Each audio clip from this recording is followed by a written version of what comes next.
I have no idea why I'm sitting here with a bowler hat, but I'm going to be talking about what is a miracle because somebody put something on Facebook this morning and I felt he missed the point of what a miracle is. So I will try to give you my thoughts on it. Um, the first thing about miracles is that people break them into supernatural and natural. I think that everything magical that happens is, in a way, supernatural, but it is also part of nature. So, firstly, I want to talk about some of the things that you won't have thought are miracles. For example, every piece of music is a miracle happening in front of your eyes because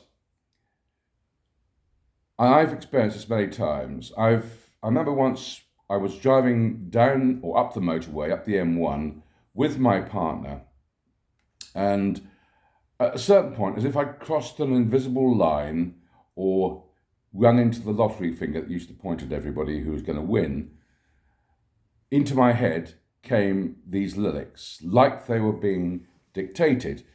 And I remember saying to my partner, have you put any paper and pen in the car? And she hadn't. I'd often asked her to do that. She didn't. I said, well, can I dictate these lyrics onto your phone? And that's what I did. I dictated the lyrics as they came into my head straight into my partner's phone.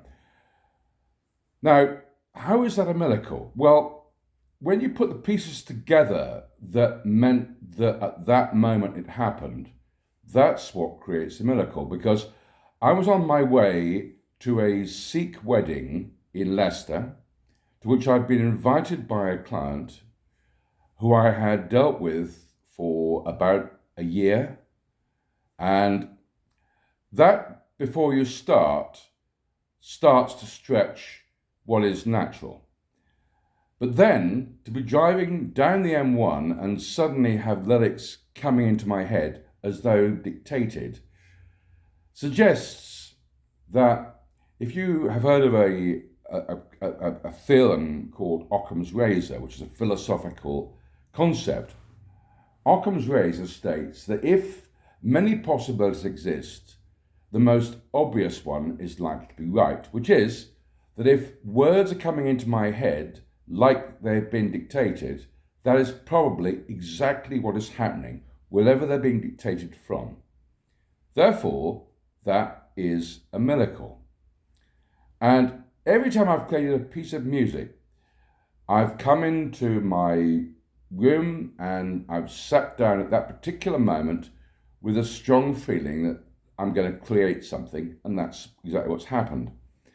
We don't think of these things as miracles because we've been conditioned by science to think that science knows everything. If science hypothetically knows almost nothing, which I believe it knows almost nothing, then everything that happens that it can't explain is what is termed a miracle. Now, so every piece of music I create, everything I do creatively happens at exactly the right time, and I begin writing at a certain moment, and through my head comes what I write. And I wish that we could all see how often miracles actually occur to us. Now, on another level, healing is the thing that people think of as miracles. But again, what is going on with healing?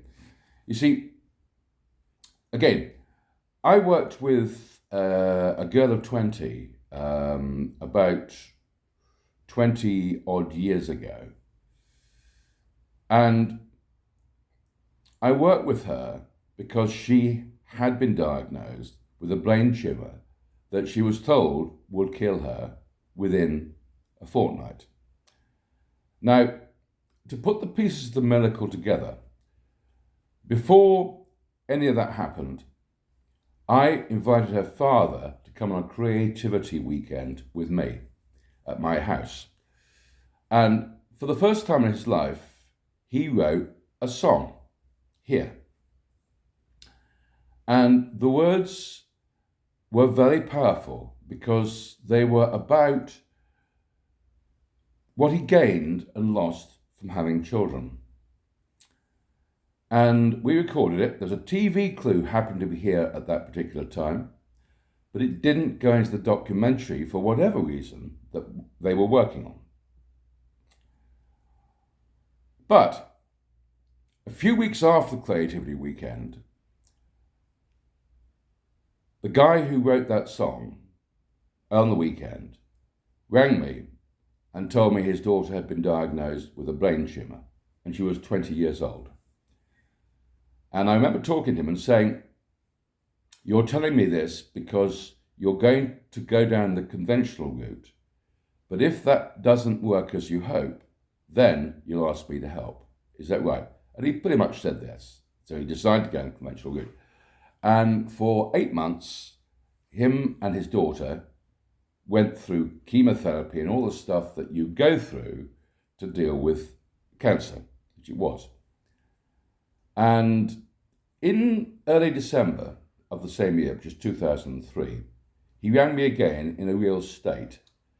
And the reason he was in a real state is because his daughter had been for a scan, and the doctors, playing God, said that she had 2 weeks to live. And therefore, he was ringing me in the hope that I might be able to do something as a last shot, so to speak. So I remember saying to him, where did his daughter live? And she lived down in Exeter, which is 3 hours drive from me.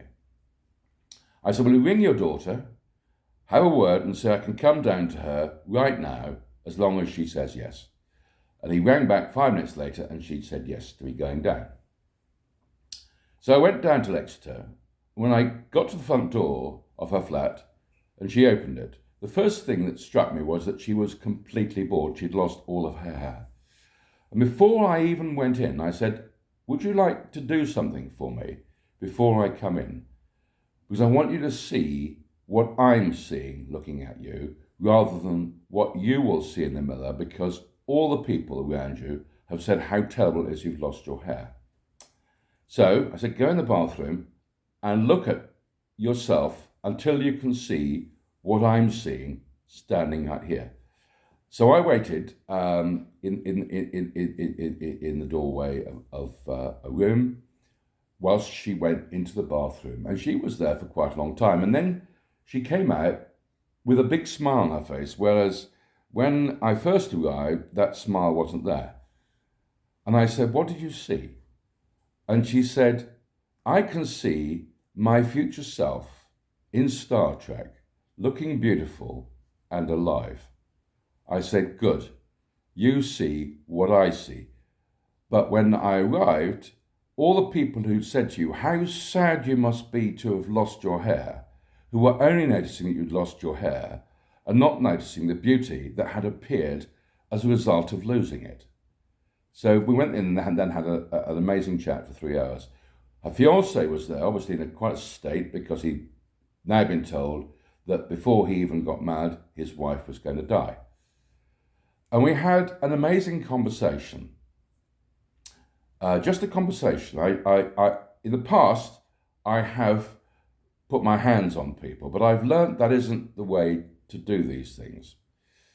And we talked about all sorts of things, and particularly how she dealt with people. And he said she listens to people far too long. She doesn't say to people, "I'm busy." She'll never say that.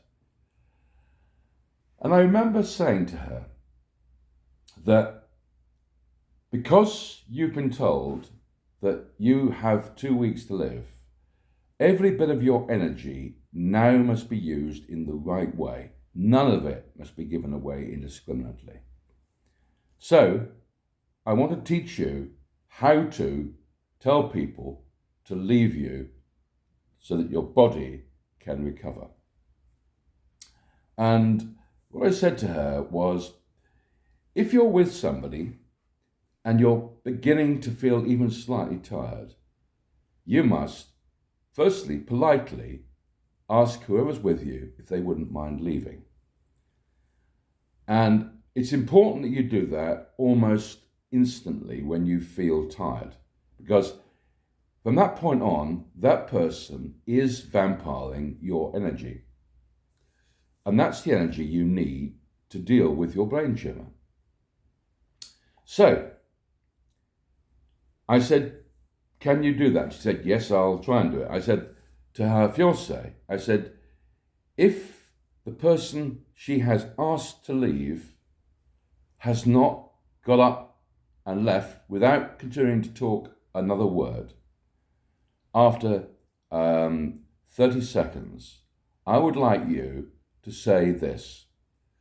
I would like you to say to them, she has politely asked you to leave 30 seconds ago. You are still here. She is the one who needs her energy to fight off her brain tumor. You haven't got a brain tumor. So fuck off right now, please. That's what I said. And after an amazing conversation, well, I also played them the track that her father had created, which moved her greatly. I went home and I had a strong feeling that something amazing had happened. I didn't hear anything until early in the new year when her father phoned me and he said, "What did you do?" Like in that tone of voice, which, as you imagine, partly grates on me because I knew he wasn't ringing to say, well, she's dying, she's dead. He was ringing because he was going to say something else. And he said to me, whatever you did, it worked, because she's been for a scan in the last day and there is no brain tumour. And that was 5 weeks after I met her. And I was the only person who'd met her with the intention of trying to find a way to get her brain tumour to let her go in a good way. And then 6 months later, I drove her to her wedding. And I'm saying all this because very clearly something that most people define as a miracle has definitely occurred. I could explain it rationally, but that doesn't mean it isn't a miracle, because for the miracle to happen, her father had to come on the creativity weekend with me at the right time. And because he came on the creativity weekend, he had to ring me and tell me about the brain tumour. I had to be able to go down on that particular day and particular time. All of those things are the miracles because they can't be rationally explained. What I did with her could be explained by a scientist, but it can't be explained in conjunction with the other things. And it's the other things that we generally don't notice. So, there's more things like that have happened with me, but I just want to mention these things and the thing about music and creativity, because I believe that we have got to let in all the magic around us. We've got to recognize it and see it for what it is. There's a track called Miracles by the Insane Clown Posse, which you may want to watch. It's a beautiful, beautiful video, all about all the miracles that happen around us every single day, all day long. And I think that unless we start to recognize how magical our world really is and how much magic actually happens every single day, then the magic will leave the world. And that would be a tragedy for all of us. Thanks for watching. I hope you found this interesting and thought-provoking. Cheers for now. Bye.